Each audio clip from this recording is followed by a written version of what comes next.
What's up, everybody? This is Zelric, and today we are going to be looking at the newest teaser trailer slash announcement for PoE 2 for 0.3.0. The third edict is what they're calling it. Uh, I'm releasing a video basically just covering the trailer, and then I'll be covering a little bit of the Beast lore that kind of ties into the previous video I made on the Karui, because it's basically confirmed in this video, more or less so, that Act 4 is at least coming out, with speculation of Act 5 and Act 6 also coming out. Those aren't confirmed, but more or less so, there's a higher chance of them coming out than not coming out, alongside the skill rebalance and the ascendancy rebalancing that they're going to be doing.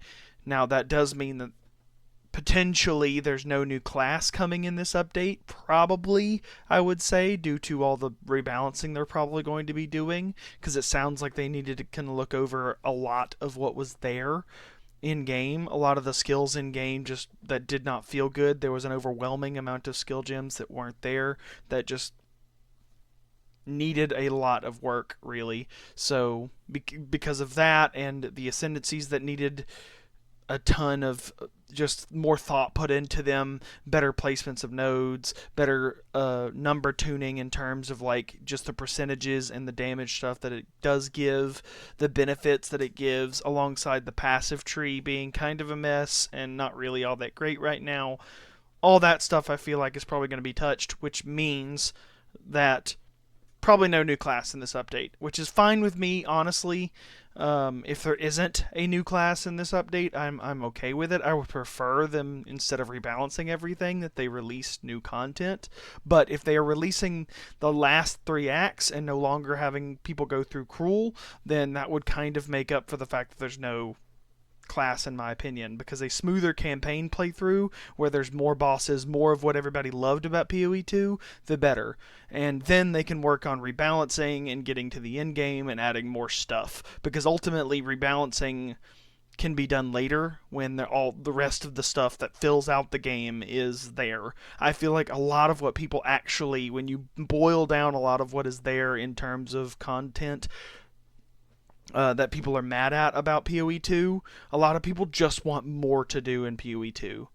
Like, a lot of the comments in it, or if it's not about movement speed or the little things they can adjust about balance, it's about just wanting more in the game. They want the flail, they want the dagger, they want traps, they want all the different kinds of gems that they're missing in the game. They want the classes that are missing in the game. They want the rest of the skill tree that's not in the game right now.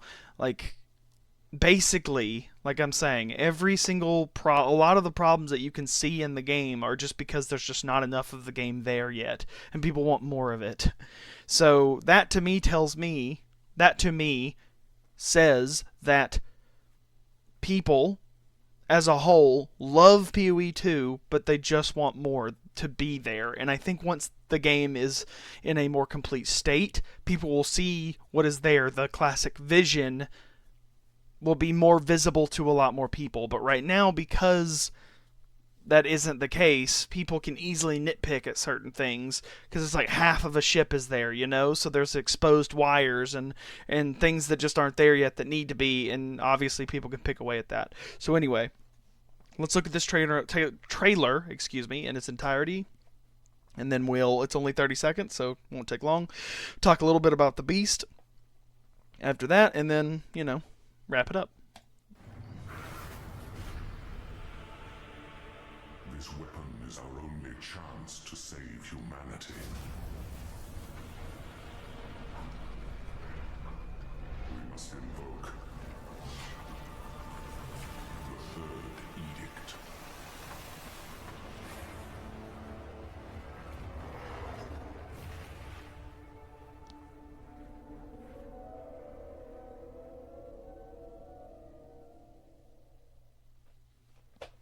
Live stream a day earlier. That's nice. A lot of other people have talked about that. But yeah, a live stream a day later is nice to have.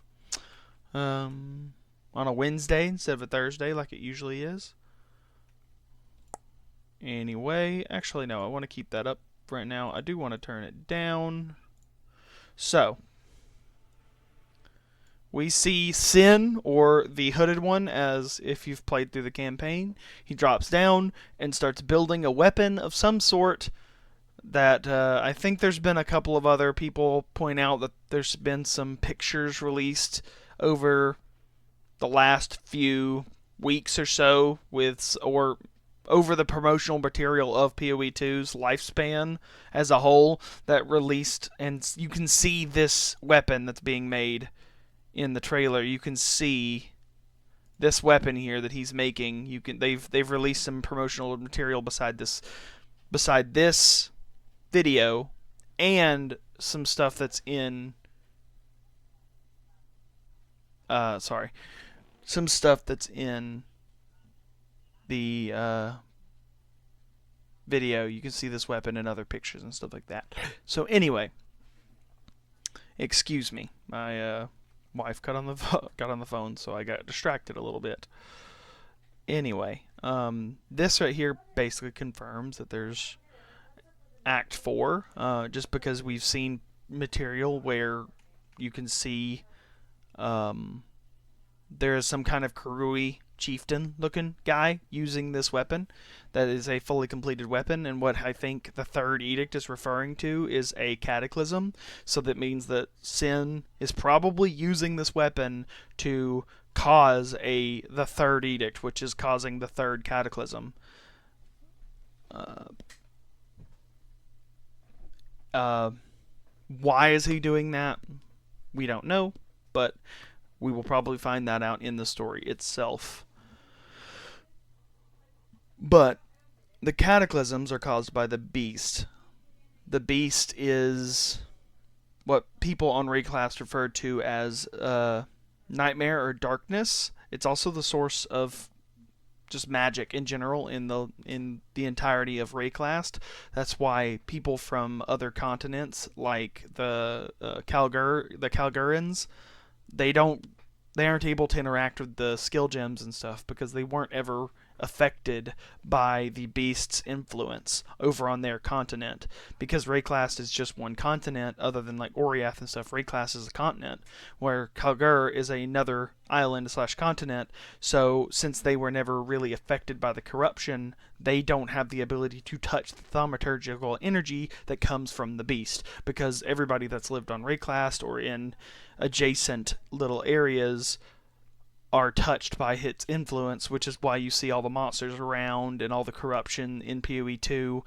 The beast that we're following is an infant version of that. We even go into it in PoE1 in Act 4. We use that rapture device, the beam that shoots into the crystalline wall. That's actually the beast's outer structure, and then you get to walk inside of him and go to his brain and his heart and stuff like that. So he actually was controlled by certain people throughout the timeline of PoE1 or before PoE1, Queen Adziri and Dominus, which caused Queen Adziri. You actually see Malachi, or not Malachi, you see the guy that allows you to do mapping in PoE2. I can't remember his name off the top of my head.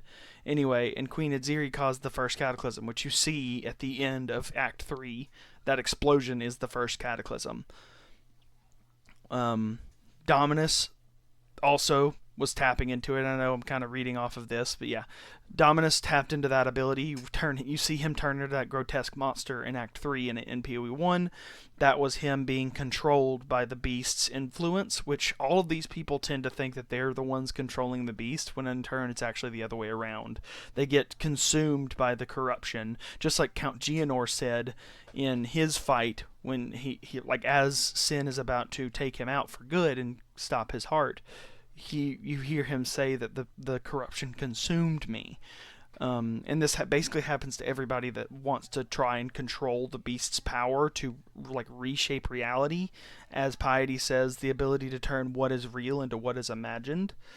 Hence why thaumaturgy is even a thing as it is in Reclast, because the beast's ability, which initially was just to put the gods to sleep, basically allowed everybody that touches it to turn imagination into a real tangible thing you can do. So all these fireballs and stuff are real because the beast's ability to turn things that are dream and nightmare into reality.